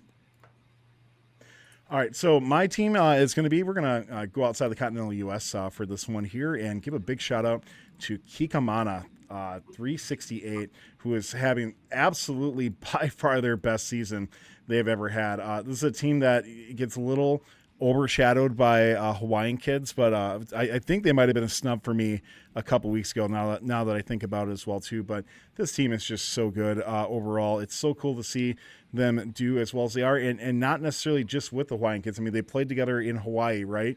But 368 had an opportunity to really shine on their own as well too, and it was really, really great to see. I've had an opportunity to meet people from this team over the years, even went to China with them quite a few years ago as well too, and just a really well-rounded team. So really cool to see that Hawaii is fielding some really good teams, teams like them and like the Crusaders as well too, who have all had phenomenal seasons the last couple of years. Kikamana is definitely a team that I would put as a contender in any division that they're in.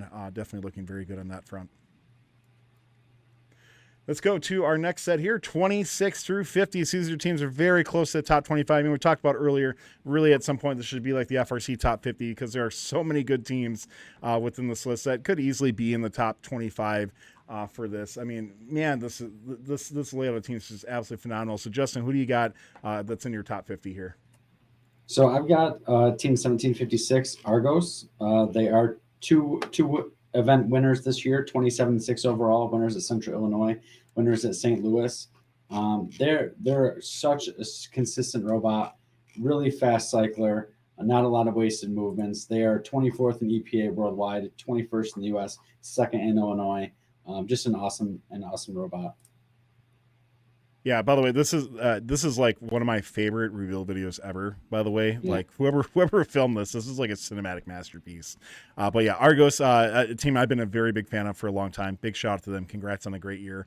And a great run last year too that they're I think going to carry into this season. So awesome. Ari, who do you got at 26 through 50? I have the answer to the best teams not to qualify for champs thread. 54-19 Berkelium. They are one of the best teams in California this year. They're absolutely stellar at quarterbacking those thrown in notes, the Fed notes. They're just fantastic. They have an intake that comes in from all sides. Super cool and effective for that cleanup, and really sad that we won't get to check it out at championship event. They were regional finalists at the Sacramento Regional, unfortunately losing out to a very powerful alliance. But that is just the way that California rolls, unfortunately. Didn't get to attend the California District Championship this year, along with all the other teams. So we unfortunately won't be able to see them at championships, but absolutely stellar robot this year. Yeah, Ari, I'll give you that title for sure. I think Berkelium not making it is very sad, and congrats to them on a phenomenal robot. I remember interviewing him last year. Great team, and I hope get to catch him at like Chesney Champs or something like that this year. Angel, who do you got? All right, I'm gonna hit the international stage and send my shout out to 4613 Barker Redbacks. Baka. I mean, I think that they could have been a little bit higher. I think it's just that they haven't been, on the stage for a bit. Or am I wrong on this? No, nope, they haven't played for a while. So. Yeah. So look, if you look at the robot reveal, the video that's going on right now, like they're zooming across the field. They have such an amazing robot.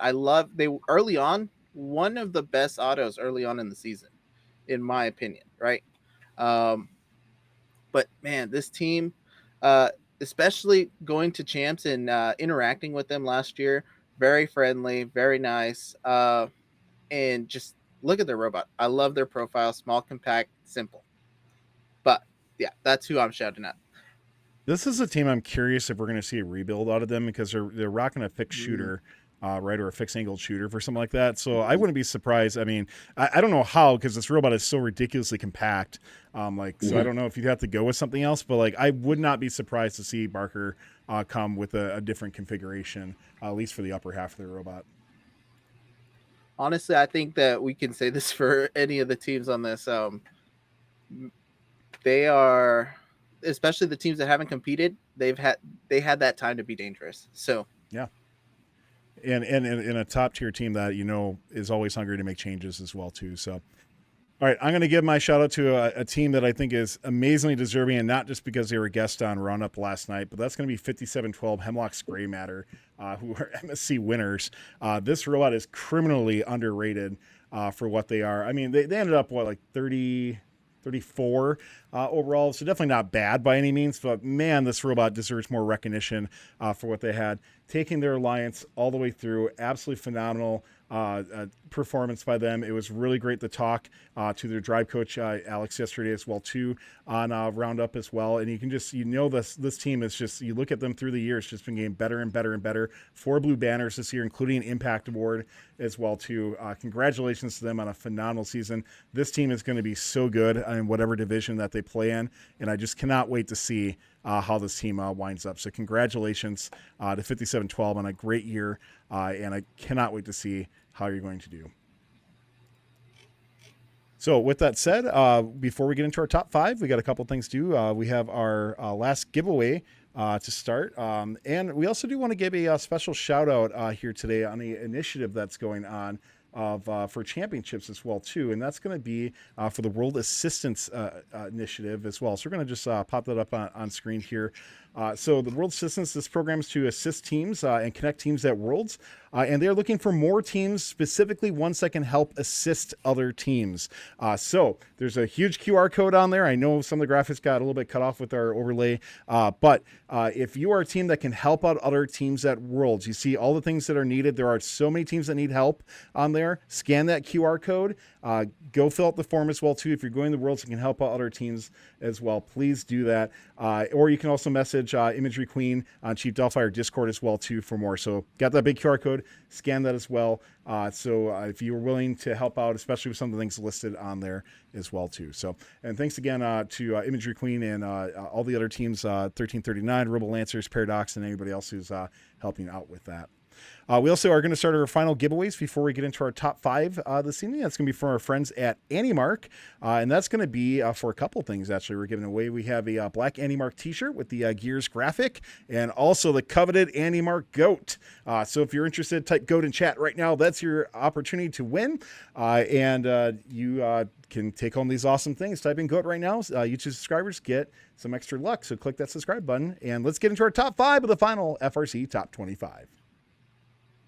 Sorry, I just clicked on the QR code. This is an awesome thing. If you haven't looked at it yet, you really should look at that initiative. There are so many things that you can assist on. Even if you think like, oh, my team doesn't really have a lot, there's literally like metric Allen wrenches on here. So anything you can do to help out teams that are going to be in Houston, looks like you can find a way to help out. So definitely do that. That is very cool. All right.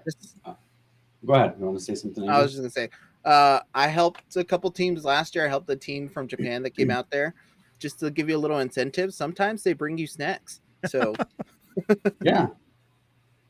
Just don't tell first about the food. About the food. Yeah. All right.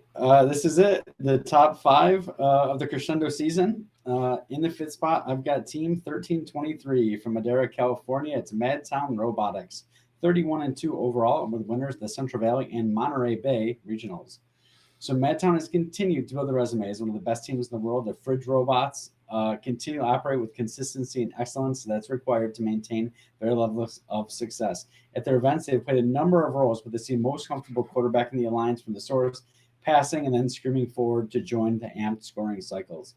So I think they've, I want to reiterate again, like I said last time, they have one of the most confident looking trap mechanisms in FRC, which I think is going to continue to help them rank highly at their events, and definitely will allow them to continue that in Houston, whatever division they end up in. So great job to say the least, and good luck to 1323 Madtown Robotics. I was racking my mind on these top 5 teams and how I would order them for things, and I don't have a definitive answer for what this would be on here, because these are all very, very, very good teams on here. All I know is I would never want to play against Madtown. Correct. I will say about Madtown, you talked about them being a fridge bot. I just love how they have that attitude that if it works, don't fix it, right? Mhm. You know, hey, the meta seems to be smaller robots, but hey, if you can have a big robot and you can perform at that championship level, yeah, keep it. Without question. Yeah, Tower, I agree. I mean, I can see obviously the rest of the top five. I think that I don't necessarily agree with the order that these are in, but I don't think I would necessarily take any of these teams out of the Yeah, top five. totally not. I don't Yeah. think so either. All right, moving on into the fourth spot, I've got Team 1690 from Beni Amina Hazafan, Israel. It's Orbit, 48 match wins, only 2 losses and a tie overall, and with the winners the ISR District Events 1 and 2, as well as the Israel District Championship. So since COVID, 1690 has dominated ISR events that they've attended, winning 1 and 3 for the past 3 seasons. I think I made a mistake there on their. I think they've won 1 and 3 this year as well. I think I said 2. But the robot reminds me of the Tasmanian Devil. It little spins and bounces and just kind of goes from one side of the field to the other. But it doesn't seem to slow them down. They were able to maintain quick cycles and very, very high scoring output. I know I've talked a lot about playoff records of the teams that I've covered. 1690 is 15-0-1 in the playoffs. So just a crazy amount of success. And then, honestly, they haven't been challenged a ton in their season. They've won pretty comfortably all their events. So it's going to be interesting to see if they can keep up that insane pace as they transition to playing against some of the best teams in the world in Houston. So congrats, Orbit, on an awesome season so far, and good luck in Houston. Yeah, Orbit, phenomenal robots every single year. A little bit of maybe a hiccup, we'll say, last year for them, but definitely back in the form that we expect them to be. Their 2022 robot is one of my favorite robots of all time, and this robot, I definitely can't wait to get a closer look so I can analyze it a bit more and kind of see where that ranks in my hierarchy of things. So I'm sure it's going to be right up there. Let's see. I talked earlier about making that mental list of teams I want to see at the championship, like go stop by their pit. 1690 is on that for sure. Says my team's programming mentor. Seeing what Orbit does, like programming wise, is crazy. Yeah, it's absolutely nuts. Yeah. Very good. Smallest robot in this game. You could literally step over it. There are speed bumps that are taller than this robot. And if Ari can step over it, it's tiny, right? So. Oh, geez. All right. It is funny to go from Madtown the Fridge Bot to Orbit the right. Mm-hmm. I mean, if you look at the Blue Alliance, they do have a picture, and it just looks like a drive base. But man, just goes to show, any if Fridge Bots or little bots, everyone can find a way to win. So yeah, that's pretty nuts. In the top 5. All right, moving on into the 3 spot. I've got Team 1678 from Davis, California, Davis Senior High School. It's the Citrus Circuits. With a record of 48-1 overall, they were winners of the Silicon Valley, where they also picked up the Impact Award, as well as winners at East Bay.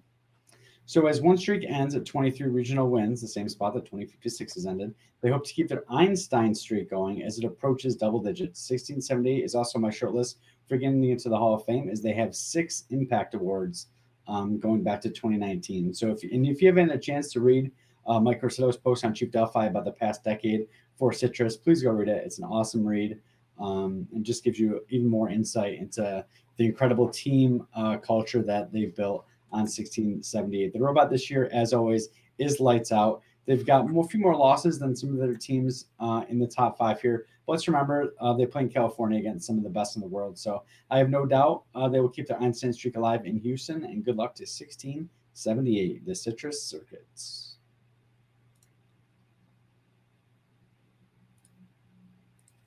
Overall, Citrus, another phenomenal season by them. And I really like that they did play a week 6 event this year as well too. So for them, very fresh in our minds, get a chance to see them as they continually evolve their match play and how they go it. If I remember correctly, I think they played more of the passer strategy at East Bay versus like their alliance partners as well too.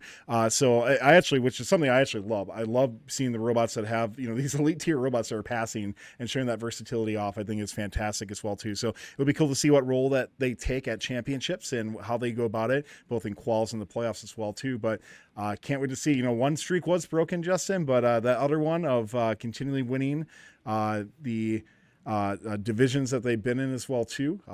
I think that's going to continue. I can't wait to see it keep going. Yeah. Hey, when life gets fun. Yeah.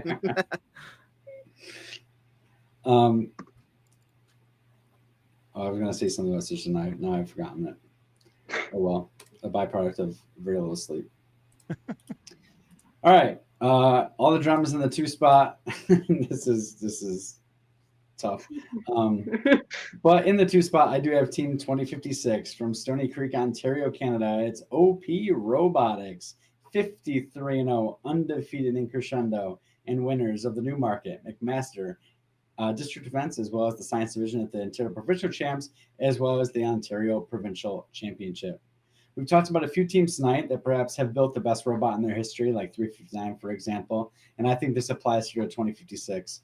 I will knock on wood for you, Tyler. Match in and match out, this robot goes out and executes flawlessly. Their lack of a trap has not hurt them at all.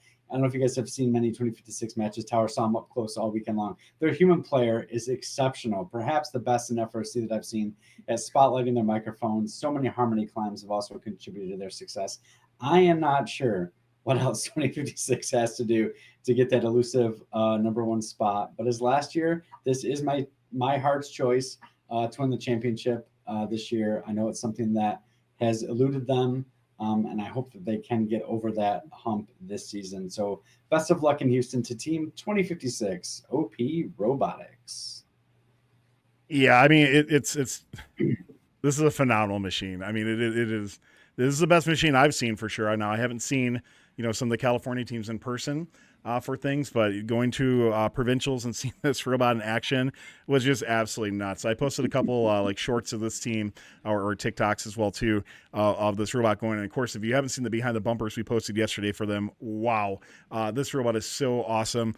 Everything that goes into this is so well thought out, but also just ridiculously efficient as well, which is something that 2056 has always been, right? They do not build the most complex robots out there. They build efficient machines that perform at a super high level. One of the things when I think about in interviews, when we talk to teams, sometimes when you talk about I think their polar opposites like 1690, right? You talk about a team that everything is practically autonomous on that robot. 2056 is just a teleop machine where they have one driver who controls everything. You went through how their controllers work. They switch the controllers, have the extra buttons in the back. Just running with LEDs and some vibration on their controller to give them their feedback. What a phenomenal machine, and what a phenomenal, to me, they're like when I think old school FRC, that's what I think about, how you play the game, right? Versus everything's going to be coded, everything's going to run through autonomous, everything's going to be, mostly running itself during a match and things like that too. Not saying one's better than the other or anything like that, but I mean, what a cool way to go about the game, and absolutely love 2056. Yeah, number 1 in my heart for sure. And Tyler, sorry, buddy. No, he's taking it well. Yeah. All right. So it only leaves one more. Crescendo 2024, final top 25. The number 1 team is Team 254 from San Jose, California. It's the Cheesy Poofs. 28 wins, only 2 losses and a tie. And with the winners of Sacramento and East Bay Regionals. So 254 finds themselves in a familiar spot heading to the World Championship. They have won the World Championship 5 times. They just might have the robot to complete the 6-pack and put some distance on the teams chasing them up the most prestigious leaderboard in FRC. We wondered, as we had to wait 3 weeks into the competition season to see this robot, and they were able to turn their turret robot into a great success. This past weekend, we saw them playing cleanup duty, which is actually a little bit different than what we were just talking about, where some of the elite teams we've seen have been the passing robot. They were on cleanup duty, scoring in the amp. At one point, I was watching them. They had all 4 notes, and I do want to talk about this after as well. All 4 notes in the speaker during the amp period, and there was still 6 seconds left. So their cleanup game was insane. And since last season ended earlier than they had hoped, I think they've had the singular goal this year of returning to Einstein and taking another run at a world championship. So good luck to Team 254, the Cheesy Poofs. Now, Chad, you can debate this to world's end in regards to 2 versus 1. Having not seen 254 in person for things, in my opinion, there's a certain amount of things you can just watch on film, so to speak, versus experience in person. So I very much, look forward to seeing 254 in person. I mean, they're an elite team, no matter which way you slice it for things, and still very well deserved of being where they're at for things. I mean, Justin, they're the most winning team of all time, right? So for things like that, and they continue that excellence as well too. So 254 is still very well deserving of where they're at. They're a phenomenal team. And when you look at here's what I want is I want to see them go against each other, right? For things. We saw them pair up, right? How'd that work out, right? So let's see them go against each other on Einstein and see where that winds up. I think that would be, that's like the ultimate showdown of ultimate destiny right there, right? Yeah. So I do want to say, and I want to talk this earlier, but we kind of moved past it. As far as their game changing or the game design committee changing the melody bonus RP threshold, I wish they had. I know they didn't put it in the manual, but I don't think they put supercharged nodes in the manual last year either. I wish they would have changed the amount of notes you could score during the AMP period. I think that really would have helped, because when I saw 254 on cleanup and they had notes, and in a blink of an eye, the AMP period was over. I was like, how awesome would it have been if there was 10 notes there, and all of a sudden everyone went forward and just tried to score as many notes as possible into the speaker during that 10 seconds. I think it would have been a lot more exciting of a game. So I think it would have been cool to see. But yeah, not to mention the defense then too coming into play during that time, right? You talked about that earlier with that happening during that amped period, like the defense that could really come into play had that been higher or unlimited or whatever it could be, right? I think would almost change the dynamic of the game to a certain standpoint in a good way. Yeah. I just want to, going back to, they set that world record. And when I saw that, right, amazing. There was a little Chief Delphi post of is this the new meta? And I'm going to say no. And the reason why is because they only got that world record because of 254. 254 was able to clean up those notes extremely fast. Like you're saying, Justin, how they already had all 4 notes in by 6 seconds, but at the 6 second mark. So, I think that explains how well 254 is doing this season. And yeah, I know the drama's in the number 1 spot, but if you're going to put someone in here, I'm okay with 254. Yeah, that's a very good point too, looking at, overall scores for things, right? Where you have that alliance scoring 171 points versus 2056's highest score is 150 unpenalized as well. That's a pretty big spread. That's a lot of notes different. And some of that, it might be the cap on who you're playing with and things like that as well too, right? But that is quite the spread. And I don't know, this feels like it has been a few years ago where it's like Canada versus California again for a top team. This feels like something like we'd say in 2019 or something like that, right? So I think it's cool, and I can't wait to see it play out. It's going to be awesome. Tower Olsen's going to tell you exactly how many times it's been California versus Canada in the top 2 spots. Yeah. So that's all right. We got an awesome 1+1 sticker for 2056 to get around, so. Okay, let's go ahead and do the drawing for the AnnieMark GOAT, and also the T-shirt as well too. So GOAT was your keyword for that, and if only I could put up the right graphic for that. So GOAT was the keyword for that. If you do one, please go to firstupdatesnow.com/winner, and it's going to be add 110BBV. Congratulations. Go to firstupdatesnow.com/winner in order to claim that as well. So before we let everybody go here on the top 25, first off, good luck to everybody at Championships, and thank you for tuning in all season. This is the last FRC top 25 for Crescendo. Always a sad thing with that. We do have a couple other live shows still. FRC Roundup will be back the Monday after Championships, but Couple things to mention. There are going to be about 20 fun correspondents at Worlds, either serving on their teams or like Angel and I are going to be filming down at championships as well too. Please come and say hi. We would love to say hi. And a few of us, at least film crew wise, we will have both badge ribbons and also fun stickers to give away as well too. So please come say hi. So we have 2 film crews for FRC and 1 FTC film crew as well. All of them will have badge ribbons and stickers to give away. So please come find us, say hi. We'd love to talk to you, hear more about you, your team, or anything you want to talk about fun as well too. Don't forget to hit that subscribe button. It really does help to stay up to date on all fun content. And thank you to those who have signed up through YouTube. Join as a member or a supporter. And don't forget, our members and supporters, you get some extra benefits. Members get early access to any future video that we post. Supporters will get some of them as well too. And it's a few bucks a month, a great way to help support our channel. And 100% of those proceeds go back to our correspondents as well too. So please consider it. We definitely appreciate it as well. Don't forget, you can watch the archive for this and all of our other shows at youtube.com/firstupdatesnow. And a couple things. Let's just check in as we get ready for championships. All of us are going to be at champs, so at least the 4 of us here on screen, which is awesome. So Justin, any last things to say before we head out tonight in regards to championships? Oh, just can't wait. It's an absolute blast. I am one of the lucky few that gets to drive from Rochester to Houston. So we start that road trip on Friday. We're excited about that. We have a good time. We're very excited to compete with all these great teams that we've talked about all season long. Have an opportunity to see these teams up close. Put a head in a robot and really see how it works. So very excited. I'm excited to see you all there as well. Just can't wait. Ari, how about yourself? Well, we're one of the lucky teams that gets our robot shipped on any first truck. So luckily we don't have to do that drive. There's a truck. Yeah, we coordinate a truck. That is awesome. I love that. Yeah, we all ship our pits and our robots together in that one truck. So it's actually brilliant. Every area should be doing that. That's phenomenal.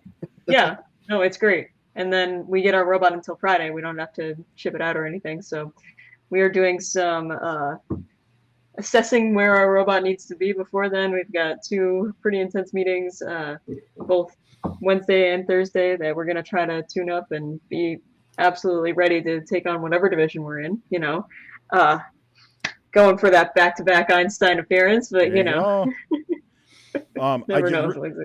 Real quick before we go to Angel, I do also want to mention the current plan right now is on Saturday to have our championship preview forecast show. So Saturday's current plan right now, it's very dependent, obviously, when divisions come out for things. But Saturday at, I think, 7:30 Eastern, I'll get back to everybody. Check our Discord and socials for that.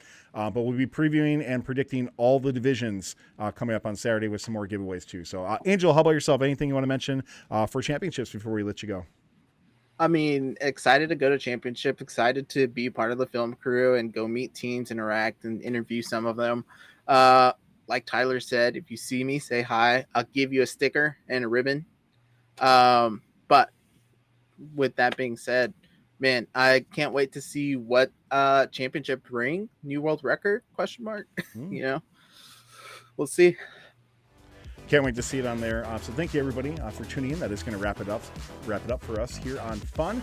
Go up to all teams at the championships as well, too. And make sure, once again, tune in for FRC Roundup, our live show, which will take place on Monday after championships. Well, we have a ton of behind the bumpers coming out. Frankly, way too many, but we can't wait to get them all out for you to see. It's awesome. We had so many correspondents filming teams, but it is going to be a struggle bus for us to get those out for you all.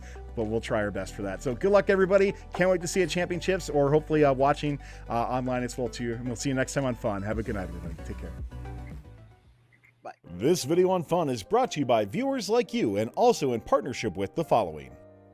Discover how Kettering University students engineered their success with Kettering's amazing co-op employment programs where students earn great pay and gain valuable experience. Those accepted into Kettering University can apply for a robotics scholarship, providing up to an additional $5,000 a year in tuition assistance. Head on over to kettering.edu/first to learn more and apply.